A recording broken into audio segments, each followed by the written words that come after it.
BJ Take has identified that the future of the lighting industry will be involved with controls. Also included in this will be total building automation. We have done our investigation on what products will fit our business model and help us succeed going forward. We have done an extensive search, and after a number of months we've decided that Nedap is probably the partner for us that will best position us in the Canadian marketplace.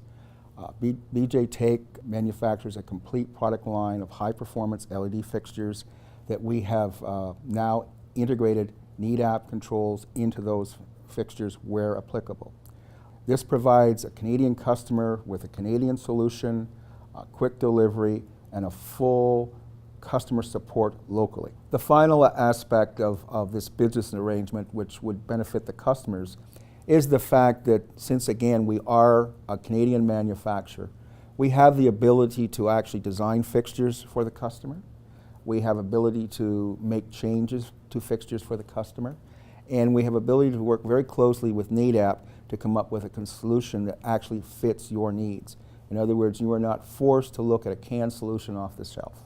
The other thing that comes into play is the fact that everybody currently has a model that's concentrated on large office towers, large office buildings, and things like that, which Nedap has stayed away from, mainly because your biggest energy savings, I mean, let's be honest, if you've got an office with 4 troffers in it, how much energy can you save by dimming that and doing natural light when you've probably got an LED in there now that's only at 35, 36 watts in the first place? Meanwhile, you have a plant facility where it's on 24/7 that's 250,000 square feet in light fixtures and areas where you do different manufacturing options, warehouse, shipping. There's where the big energy savings are.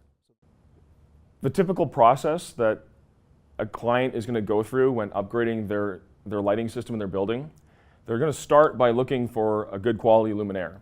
And if you hire a lighting designer to specify what that luminaire should do and what that luminaire should provide in terms of initial light levels, it's very common that the designer should be recommending a light output that's greater than what the facility actually requires.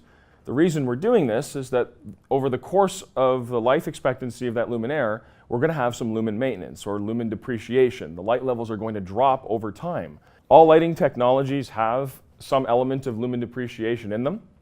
So we need to account for that if we want to actually utilize the luminaire over its entire lifespan effectively in the facility. If we don't account for lumen depreciation, we end up underlighting our facility towards the end of life of the luminaire, which could cause safety hazards and possibly violate insurance requirements in a manufacturing environment. And it can lead to some significant problems, possible injuries.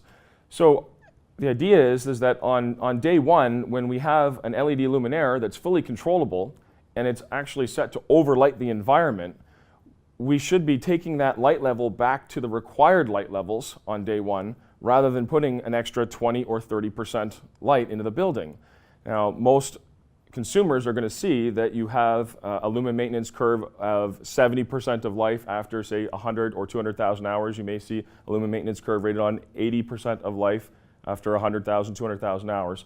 What that's indicating is that after 100,000 hours or 200,000 hours, you're getting 80% of your initial light level.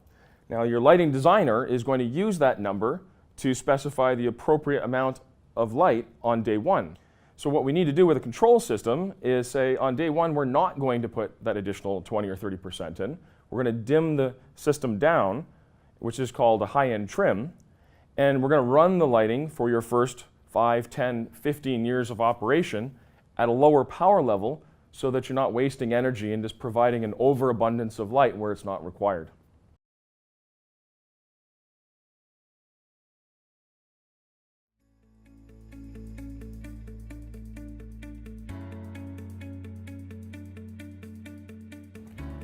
Hi there, my name is Andrew Tyrrell and welcome to the Nedap Luxon Wireless Control System Introduction. Today we're going to be talking about the hardware and software components that make up the Nedap light control system. We're going to go through what those various components are, what they do. We're going to provide you part number information, spec sheets, and all the details behind those products so that you've got the information you need to work with our platform. Before we get started, I'd like to tell you a little bit more about Nedap as an organization and what we do. Nedap was founded in 1929. We've been publicly traded since 1947. We operate across the globe in many different business units that provide relevant technology to a number of different markets. Livestock management is one of our largest business units. We provide these RFID tags that go on the animal's ears. We provide wrist collars and collars that can go around the animal's necks. These collars work together and create an RFID mesh network in the farmer's facility. The animals carry those tags around, and together that information is aggregated through those tags and collars back to our system, and the system gathers all the information on those animals and provides the data back to the farmer. This data can include things like activity levels, last time the animal ate, where the animal is on the farm, potential vitals that might help prevent the animal from getting sick, provided the farmer gets that information in time. This information can actually be combined with our automatic feeding systems so that the animals are actually provided the correct amount of food based on their activity levels and what they've been doing and what their vitals are actually telling the farmer. There's millions of these tags on animals across the world, and it is an RFID platform just like the Luxon wireless system. UV treatment is another one of Nedap's business units. We purify water with our UV technology, and we also provide curing services for ink in high-volume printers and printing presses. The UV department is actually well known for some very large, high-profile case studies across the world.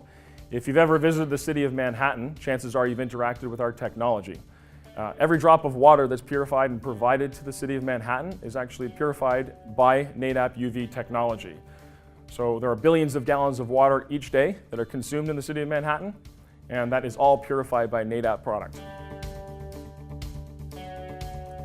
Security management is another one of our business units at Nedap.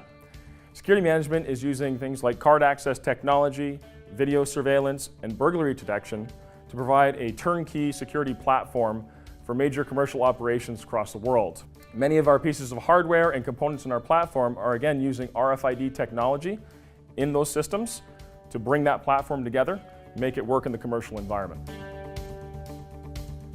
Another business unit we have at Nedap is retail management. Our retail management services are provided to companies like H&M, Aldi, Target, and other major big box retail organizations across the world. Our platform is used as an inventory management system and a turnkey product management system within those retail operations. Chances are, if you've ever been inside a retail store before, you've seen the theft deterrent gates that are actually at the doors of that facility. That anti-theft deterrent gate is working on an RFID platform. You've got a tag that's actually going to set that alarm off should you try to shoplift and take one of those garments out of the facility. That technology is originally a Nedap technology and was patented by Nedap back in the late 60s into the early 70s. It's used worldwide now by every major platform, and every retail operation pretty much uses that as a standard. For more information on Nedap, please visit our website at nedap.com, and feel free to go to YouTube as well and search our company name to watch some of our videos on our other business solutions.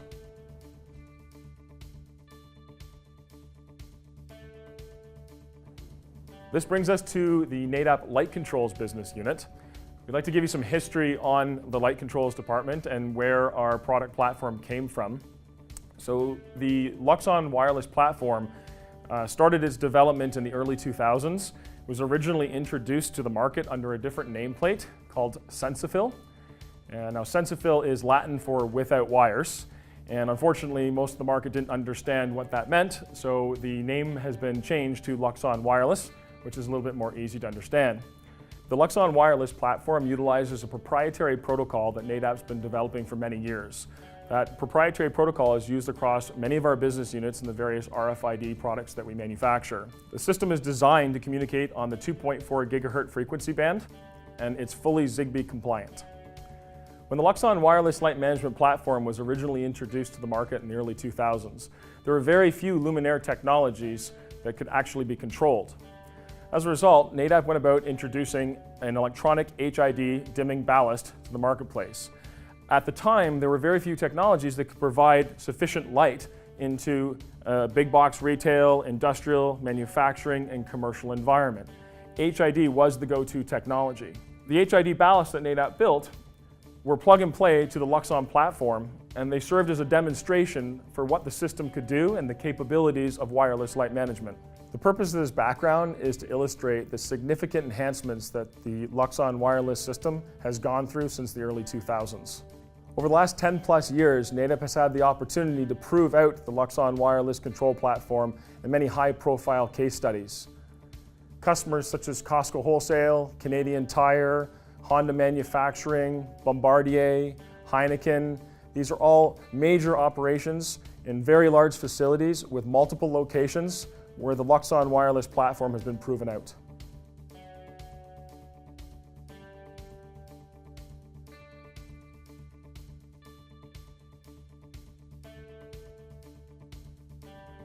We're going to take you through the product and hardware that actually makes up the Luxon wireless control system now. The board that's beside me here is a fully functioning system. This board could actually control up to 500 light fixtures inside a building. All of the hardware that is in this board right here is everything that makes up the Luxon platform. You've got all of the devices right here. We're going to go through and give you an introduction to each of these hardware components, tell you a few of the key attributes about what those components can do and what they provide to the platform.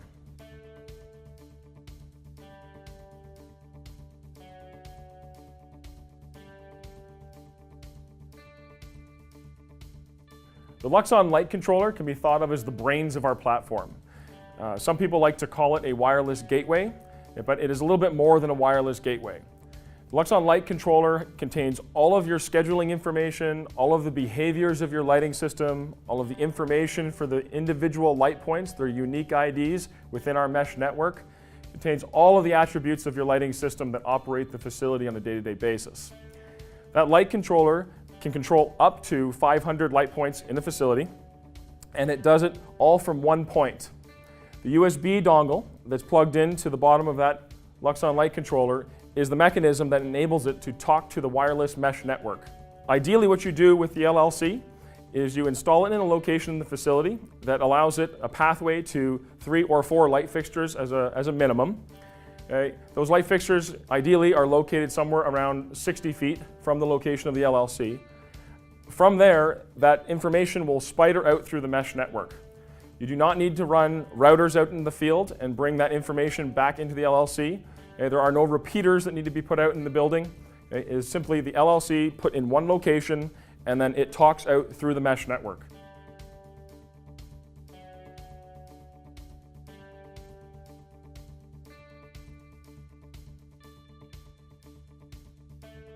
The Sensor Bridge is the next product that we're going to look at. The Sensor Bridge is a completely wireless device, and it does exactly what its name says. It bridges a sensor signal wirelessly through the network. I'd like to point out here that the only wires that are running inside this cabinet are actually power wires or a signal wire that is connected to one of the sensors that are on the board. So those signal wires are running into these devices, but the information that is being communicated through these devices is all being communicated wirelessly through the mesh network that this board's making. The Sensor Bridge can have devices like a Lux Sensor, a motion sensor, pulse switch, a latching switch. You can have normally open, normally closed devices, and all these devices can be integrated into the Sensor Bridge and then programmed via our software platform. The real benefit to the Sensor Bridge is that you can imagine in a large facility, you may have your LLC installed at the front of the building, but perhaps there's an entry door at the back of the building. Now, you may want to switch to override the lighting system and get the lights on at the rear entry door. And in traditional systems, what you would need to do is run a switch wire from the LLC, perhaps 600 feet, all the way to the back of the building to provide that control there. With the wireless Sensor Bridge, you install the Sensor Bridge at that point of entry. You wire your switch connection into the Sensor Bridge, power the device locally back at the entry door, and then everything else is done with software. When that switch is pressed, the signal from the switch goes instantly through the mesh network of the building, back to the LLC, and perhaps that switch means the lights go on from off to 80% power.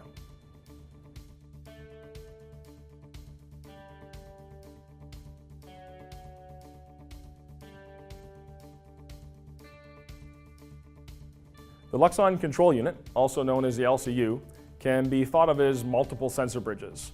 So a sensor bridge is one input into the network, so one switch or one sensor into the network, whereas an LCU can be up to 8 analog and or 8 digital inputs into the system. So analog inputs, 1 to 10 volt Lux sensors, perhaps a slide dimmer, things like that. In the on-off functions is your digital control. So perhaps a toggle switch or a push button function that can be put back into the LCU.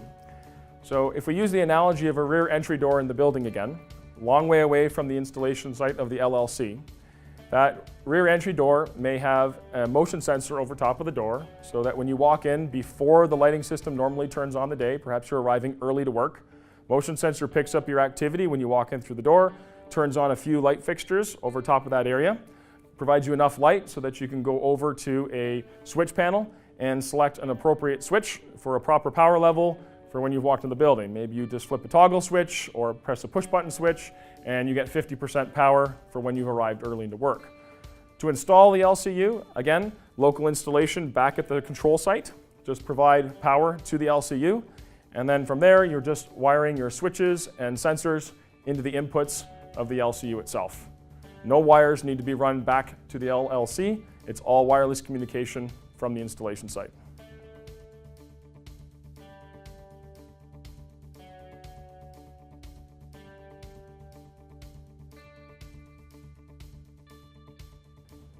Some examples of the switches and sensors that you can put into the platform are on this display board. Now, the switches and sensors can be wired into your LLC, sensor bridge, or LCU. Now, the LLC can receive 2 digital inputs. The sensor bridge can receive 1 analog or 1 digital input. And the LCU, again, can receive 8 analog and or 8 digital inputs. So you could have a combined 16 inputs into the LCU. A simple push button is displayed on the board here. Now that's just a latching push button. That push button could be wired into a single input on the LCU. When that button is pressed, it's important to note that it can provide many different functions throughout the lighting grid. So individual lighting groups in the Luxon platform can respond to that single push button function in different ways. So perhaps I come in through that rear entry door, I push that override, and my receiving area doesn't turn on, but my warehouse section turns on to 50% power, but my office area stays off because nobody's going to be in there. So each lighting group can actually respond to that single push button function in different ways. An example of the Luxon motion sensor is installed on the center of the board here. This is a 12-meter sensor, and it can again be wired back into your LCU or sensor bridge, and it can bridge that motion sensor signal wirelessly through the mesh network back to the LLC where the signal is then acted upon. Now, the benefit of that is that, again, you take your sensor bridge and you install it with a motion sensor, okay, at the area where you would like to detect that motion activity, provide local power to the sensor bridge.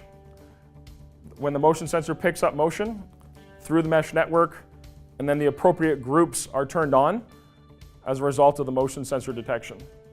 It's important to note that though we have a Luxon motion sensor on this board, the Luxon platform is an open source platform, and we work with all sorts of third-party sensors that can be integrated into our platform, again, through the sensor bridge, LCU, or a switch function going to the LLC.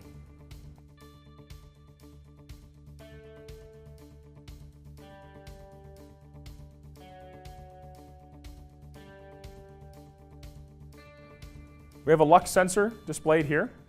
That Lux sensor can be connected back again to a sensor bridge or an LCU. And this is an analog input recording 0 to 10 volt signals. Those 0 to 10 volt signals are taken back into the mesh network through the LCU or sensor bridge. And that information is then acted upon in the LLC and sent out to the lighting groups. Now, as the Lux sensor detects more natural light coming into a building. As natural light levels increase, the Luxon platform can be programmed to calibrate the different lighting groups in different ways with the information that's coming. So perhaps you've got a building where you have skylights, and around those skylights you have racking obstructions. So you don't get the same overlap from one skylight area to another. It may be more difficult to get natural light levels up in that area. So this Lux sensor there can have a different dim curve for the racking section of your building. Whereas in an open area, perhaps an open work floor, the skylights have got lots of overlap and it's easier to get natural daylight, and the light levels will be higher when natural daylight's present. So you have a more aggressive dim curve in those areas of the building so that the produced light levels can be dropped down faster. Now, we can provide that dim curve, okay, to all of those different areas in the building with just one sensor. We take the information that's coming in from the natural light, what is the sun doing, and we can calibrate those different groups individually in the Luxon platform.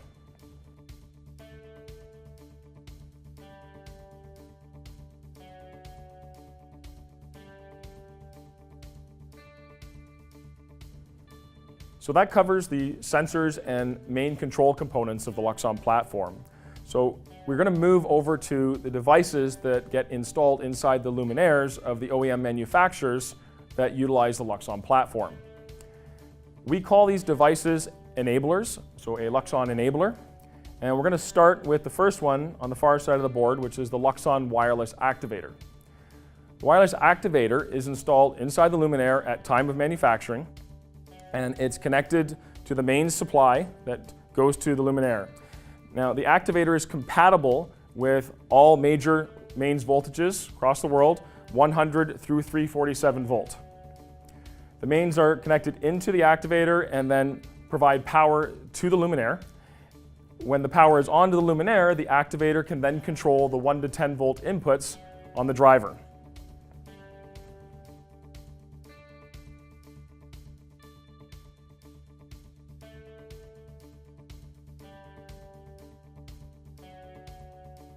The next Luxon enabler is in the center of the board here, which is our Luxon IoT node. The IoT node is set to communicate with dim to dark drivers. It will communicate over the 0 to 10 volt protocol. It will use DALI, it will use SR, and it's also compatible with Thread. The IoT node features an internal Lux sensor so that you can actually have natural light detection at the luminaire location as well. An important attribute of the IoT node is that it automatically detects the communication protocol for the driver that it's connected to. So when the luminaire is powered up for the first time, the IoT node will detect if it's connected to DALI, 0 to 10 volt, SR, or Thread protocols.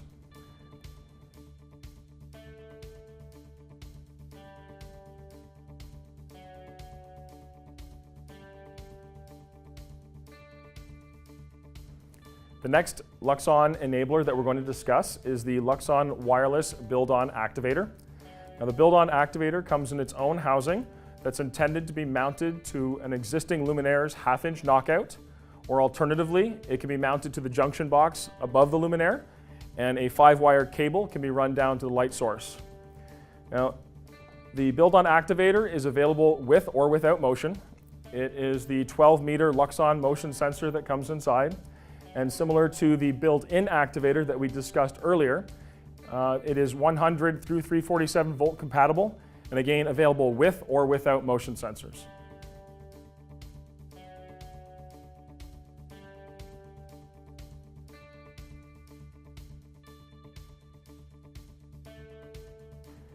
The final Luxon enabler that we're going to discuss is the Luxon outdoor wireless activator. Now, the internal component that's inside this is the same as the build-on activator and the same as the built-in activator, 100 through 347 volt compatible, put into an IP66 weatherproof housing. And this is intended to be connected to an outdoor, typically parking lot luminaire with a 7-pin port. So this is just going to be put in, turned, and now that outdoor luminaire is wirelessly enabled for the Luxon platform.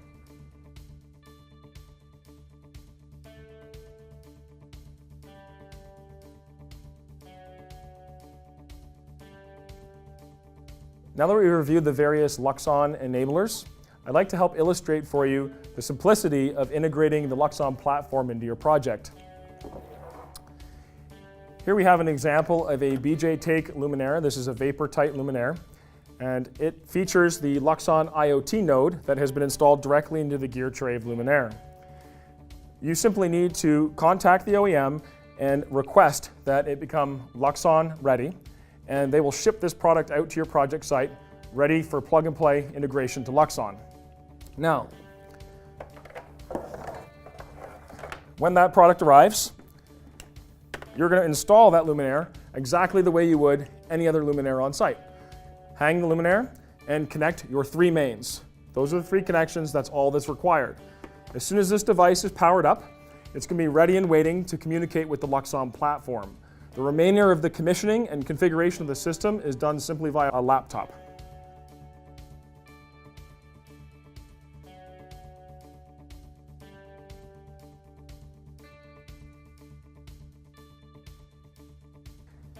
For your typical installation, you're going to need to install your Luxon light controller, which is going to require some form of enclosure to safely install it in the facility. Our panel shop can make this process very easy for you. Simply order the correct hardware that you need for your installation. We'll build it into a single controls enclosure. That enclosure can be shipped to your project site, where you'll simply mount the cabinet on the wall and provide a single mains feed into it to power it. At that time, that unit is completely ready to go and set for commissioning. Now, it's quite common for the need to have override switches in different areas of your project site. Again, our panel shop can make this very easy for you and provide a clean, attractive product. You can order our LCU, for example, the Luxon control unit, with the various switch hardware and sensor functions that you require, and we can ship those products out to your project site, where again, it's a simple installation. Mount the device, provide a single mains feed into it. Once it's powered, that hardware is ready for commissioning.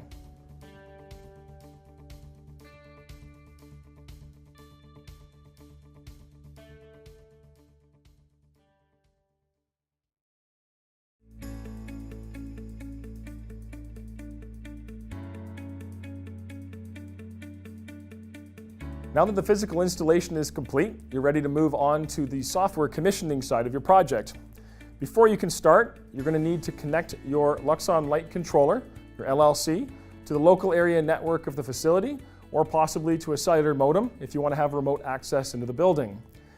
To connect the LLC, you're going to take a standard network cable and you're going to plug it into the network port on your LLC. At this point, this can be plugged into that cellular modem or the local area network, and you can complete the remaining portion of the commissioning using your preferred browser and navigating the software that is all contained inside the LLC.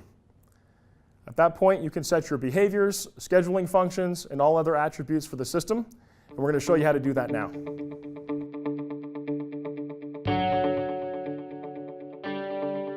So now that the physical installation of your lighting system is complete, you can move on to begin the software commissioning portion of your project. Now please note that when you install a Luxon-enabled luminaire, it is going to default to 100% power. So it is going to work like any other traditional luminaire. Once it's connected to your main supply, that light will go to full power, and it's going to stay that way until the control system is introduced. Once that control system is introduced, we're going to use a computer to connect to the software that's inside your Luxon light controller, and we're going to create a floor plan to start off the commissioning process. Let's show you how that happens.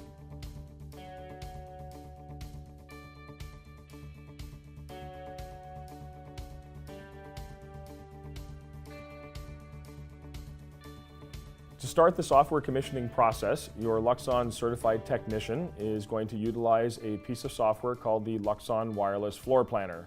For the purpose of this presentation, we've already got a project that's open with a floor plan configured, but we're going to demonstrate how the commissioning process functions.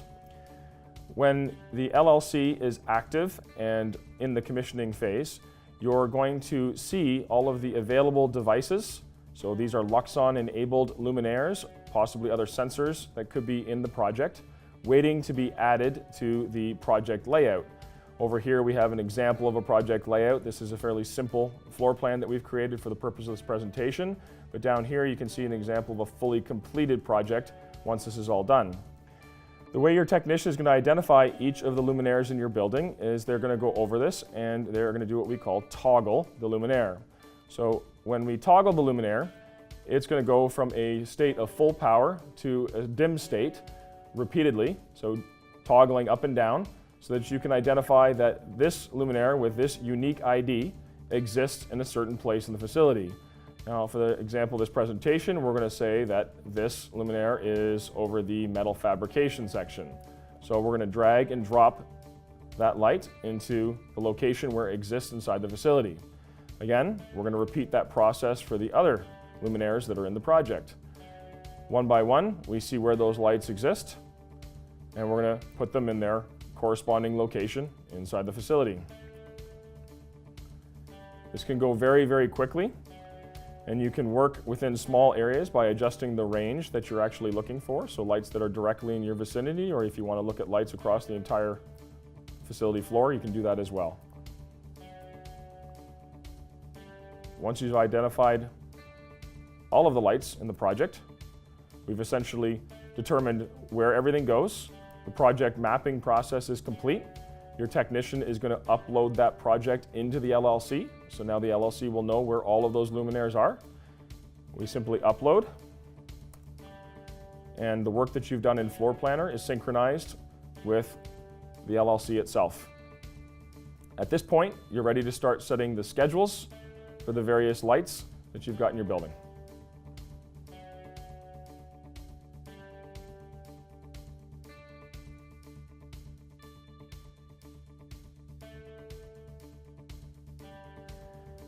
Now that your floor plan is complete, your technician is ready to begin setting up your schedules and configuring the scenes and other behaviors of your Luxon system.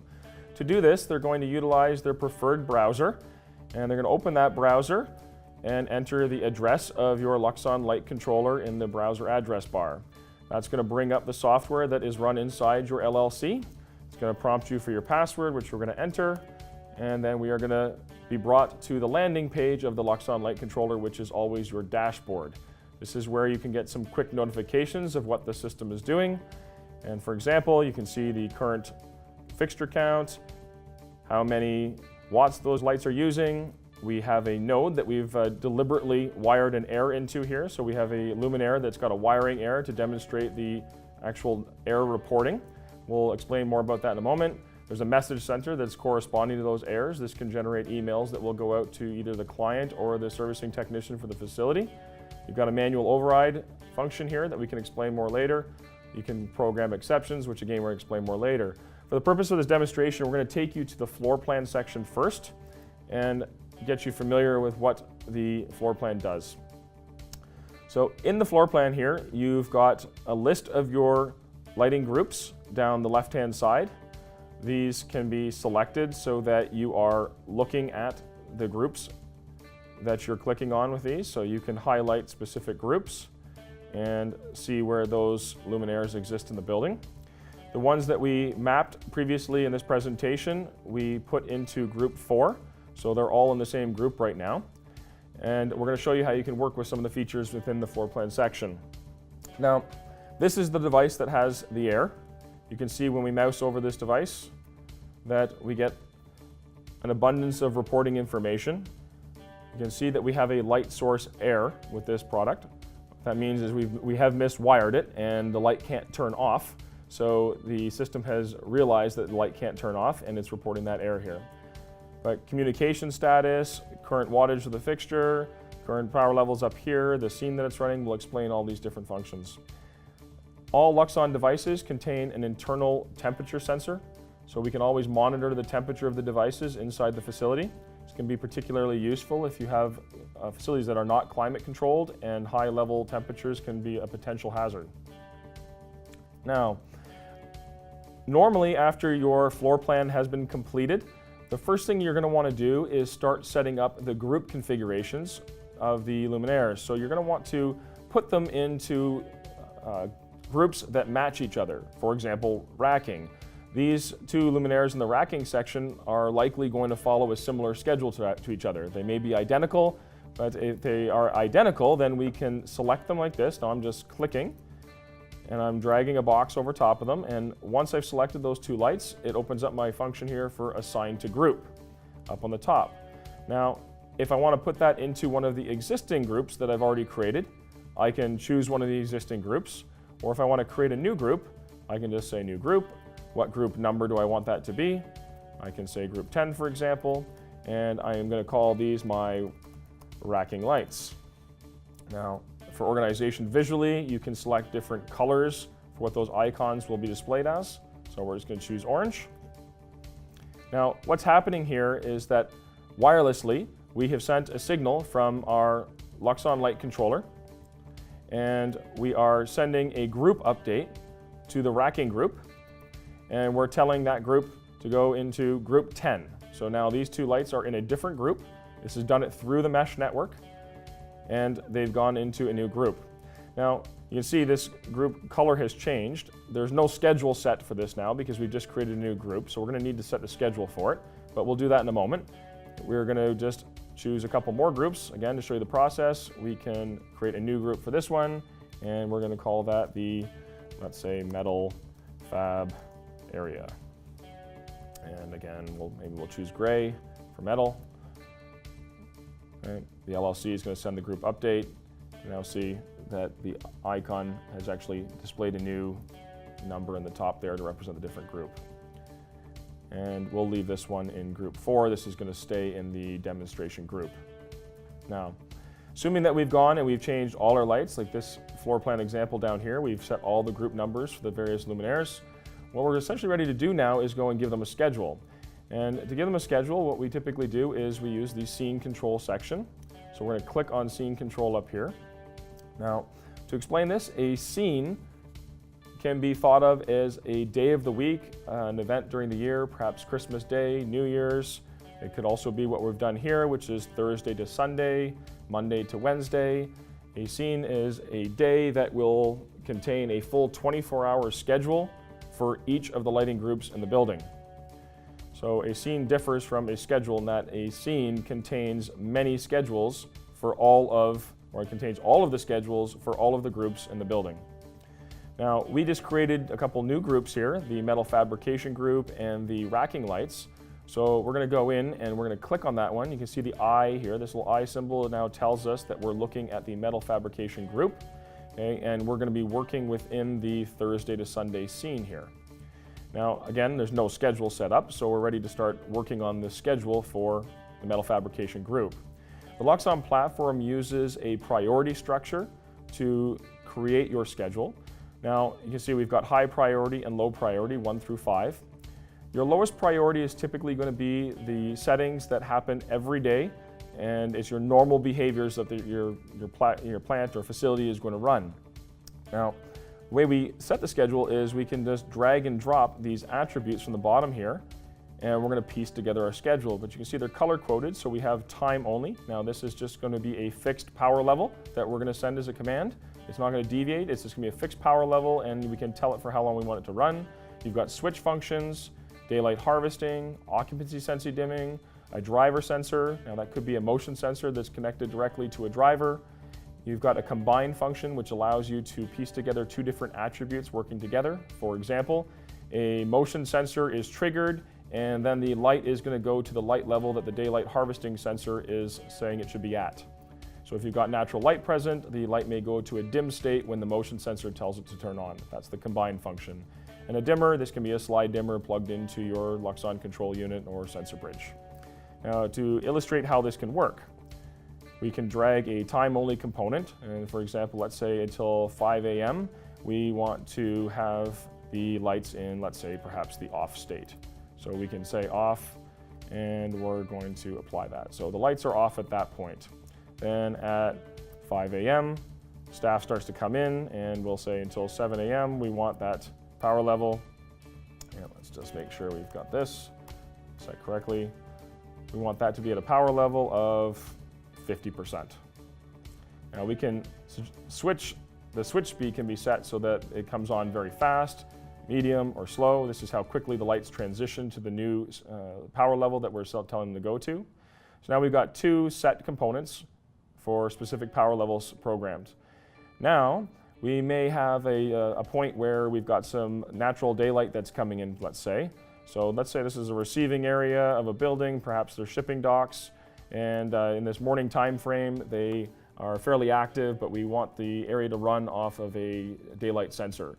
So depending on what the natural light levels look like in that area, the system will automatically calibrate. Now, we have not programmed a daylight sensor for this, but this is a default attribute. It's saying when there's lots of natural light, the lights are going to dim to 50%. When there's no natural light, the lights are going to go to 100% power. Now, the receiving area has shut down after 1 o'clock in the afternoon. Let's just change this to 1 o'clock. And let's say we want to go until 6 p.m. Now, what we're going to do is we've got a bunch of options here that we can choose, but there's a motion sensor that's wired into our LCU. So this is the unit that we're going to configure. And what we want to say is when that motion sensor picks up motion, we may want the lights to go to 75% power. And you can see that we can quickly change the power level that a motion sensor triggers the lights to go to. This is all done via software. Nobody needs to go up on a scissor lift to access the motion sensor. It's all done via programming. You can do it from your office. So when the motion sensor picks up motion, we go to 75% power. When the motion does not pick up anything, we can say switch off, or we can go to a lower power level if we want to keep safety on our shipping dock. Maybe we just want the lights to go to 10%. Again, we can set our switch speeds. All right, and we can also set the duration in which that motion sensor comes on for. Again, so rather than having to go to the motion sensor on a scissor lift, we can quickly say, all right, when we detect motion, we want the lights to go to 5 minutes, or we want the lights to go to 10 minutes. Maybe you want it tighter and you only want it 2 minutes. You can quickly change that in the software rather than having to access the luminaire itself. So we hit apply, and you can see what's happened here. Let me show you. Okay, I've got an overlapping schedule. So the system is telling me that I've got 2 schedule attributes that are actually overlapping by a certain point. So I can go and quickly check to see where my time overlap is, and right here you can see I've got 13:04, so I've extended that 4 minutes into the other schedule. So to remove a conflict in the schedule, we just correct that back, hit apply, and the orange bar is gone. So it's got some intuitiveness there to help you from creating mistakes in the schedule. After the occupancy sensing is done, we can say perhaps we're going to go back to an off state. So let's say we're going to switch the lights off again, or maybe we want to put them to a fixed power level like standby of 10%. There may be some activity, but we want them to be 10%. So you can see we can completely cut up and customize the activity of a normal day with many different behaviors in the Luxon platform. Now, there may be situations where this is an inadequate schedule, and this is oftentimes where you have override functions that come into play. So switches that you've installed out in the field that will allow you to deviate or override the lower priority schedule that you've got programmed in the system. Now, you may not want these switches to work all day long. Perhaps there's times in the day you don't want your clients or users or employees to be able to override these attributes. So logically, we may put a switch to override the off function. So we can go into the various switches that we got programmed, and here we've got a switch that's run into our LLC.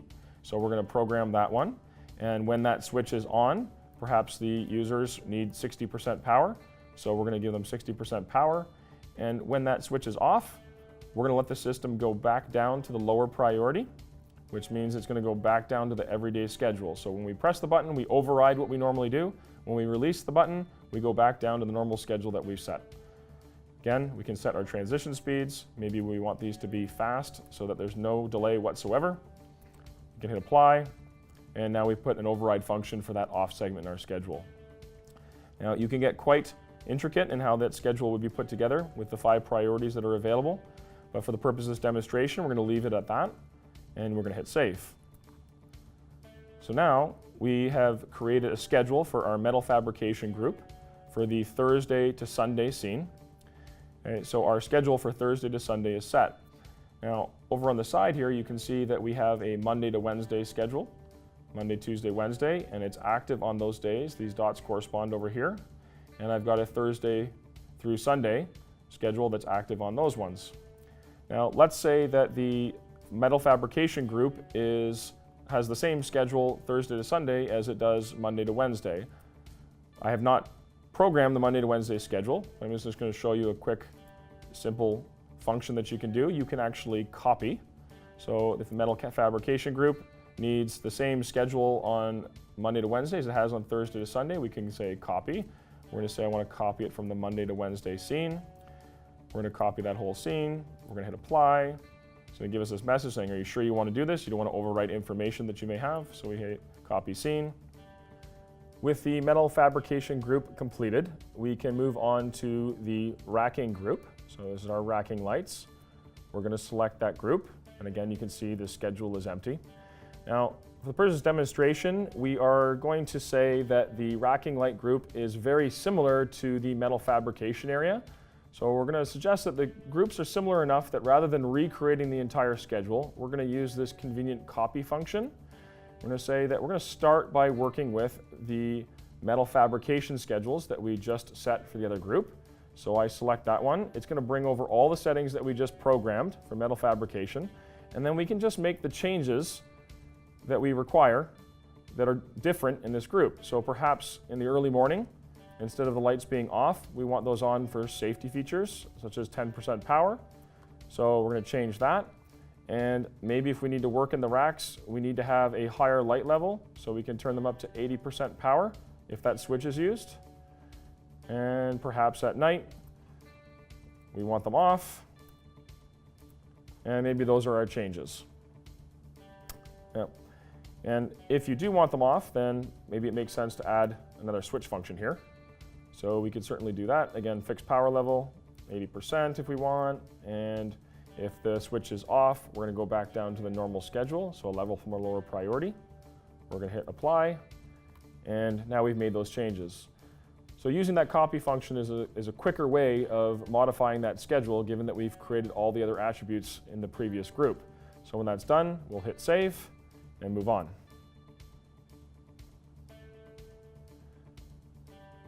Now that our schedules are complete for those groups, we can go and make sure that the schedules are actually programmed for the different days of the week.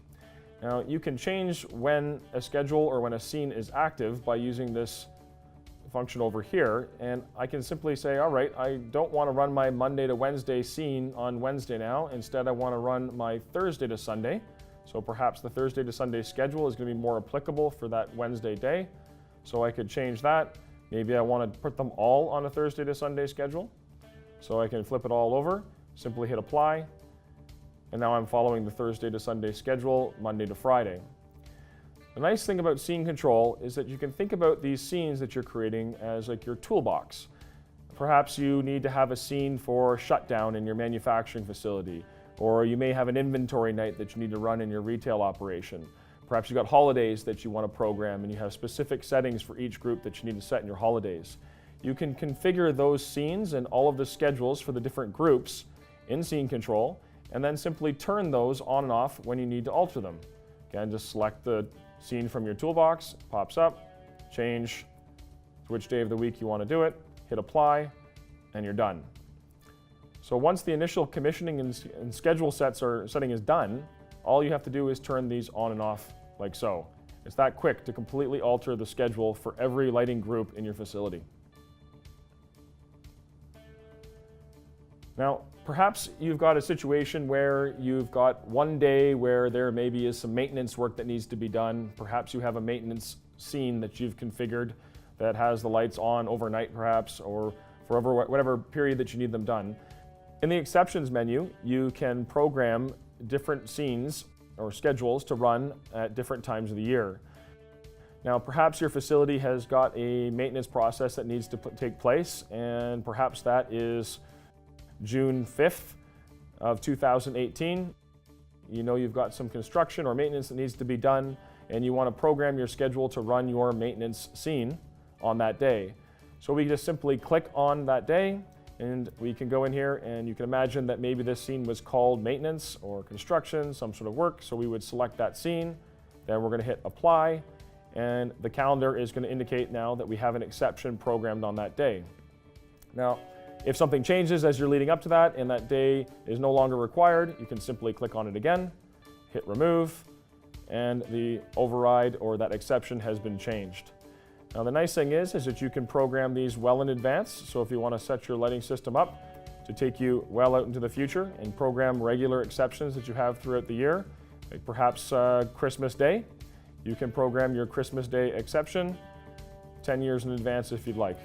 Again, select December 25th, select the schedule that you want to run, and you're up and running.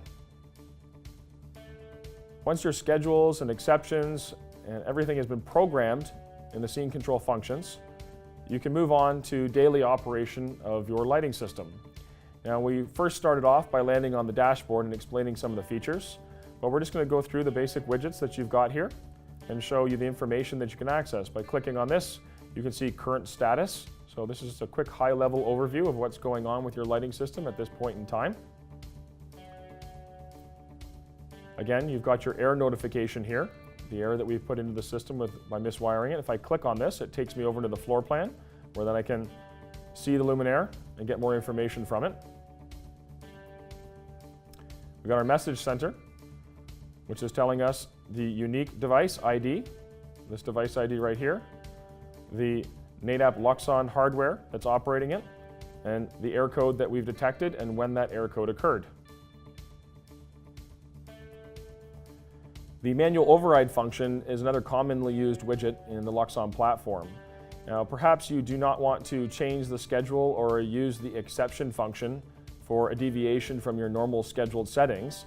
So you can click on the manual override feature, and you can now go through and customize an override for either all groups or individual groups in your facility.